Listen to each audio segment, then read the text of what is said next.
Hello, my name is Ullas Guliani from Profine India Window Technology Private Limited. This year in our product range, we have introduced polymer composite sheets. These sheets can be used for various applications.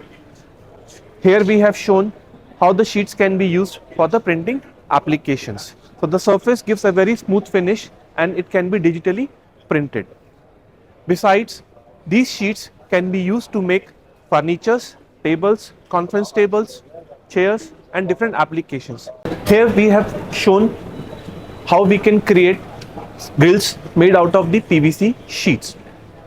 Here we can customize the design as per the requirement.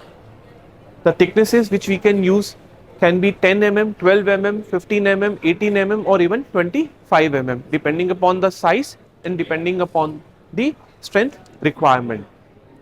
The design is as per the customer's requirement.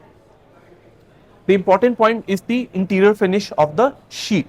Here you can see that all the edges are neatly cut and there are no pores or holes inside the sheet. Besides, these PVC sheets can be used for the architrave applications. These sheets are available in white and beige color.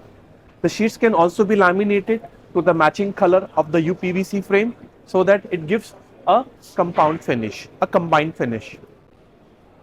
The sheets are available in different sizes and thicknesses. The sheets are available in thicknesses from 5 mm to 35 mm. Here we have shown the application of 10 mm sheet where the sheets can be bent as per the requirement of the opening. The depth can be customized, the front width can be customized as per the site requirement.